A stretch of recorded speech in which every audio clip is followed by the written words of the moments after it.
coup d'État social.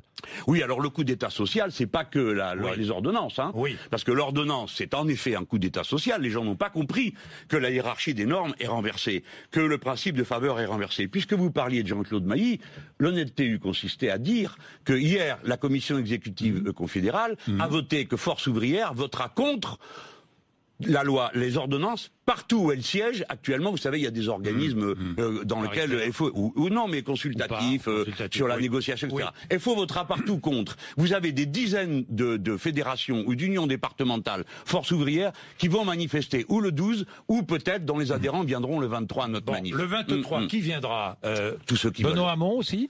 Et il est le bienvenu. Ce n'est pas la manifestation, je l'espère. Ce n'est pas la manifestation. Il vous l'a dit ? Non, il me l'a pas dit.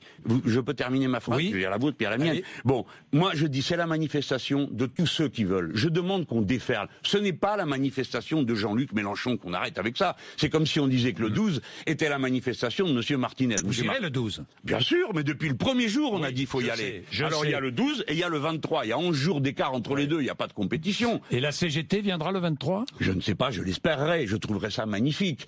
Et elle viendrait... Vous allez la rencontrer d'ailleurs, oui, je crois. Oui, bien sûr que oui, nous allons le proposer, parce que ce que nous disons, je veux qu'on m'entende bien les gens. D'abord, nous avons mis sur place un système avec notre plateforme pour l'écart, pour que tout le monde monte.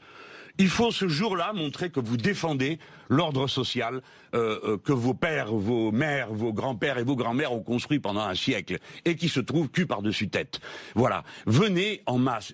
Venez pour dire que vous n'êtes pas d'accord pour la baisse des APL. Venez pour dire que vous n'êtes pas... Monsieur Bourdin, les emplois aidés, on en parle en chichitant. Vous savez combien ça fait de monde en moins Bourdin.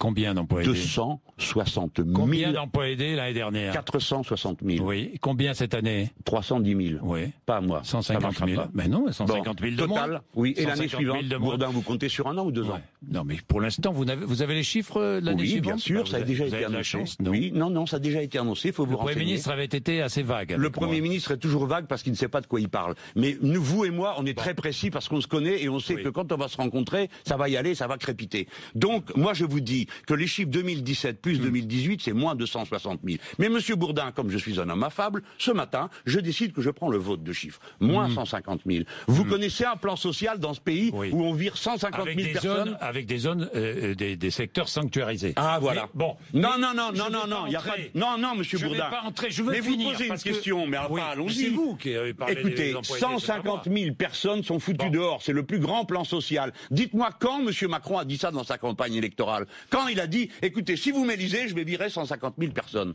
Quand est-ce qu'il a dit ça? Jamais. Donc il fait quelque chose à quoi il n'a pas le droit. Virer 150 000 personnes, 260 000 en 2 ans, non, ce n'était pas son mandat. Vous voyez, c'est contre ça qu'on va manifester le 23.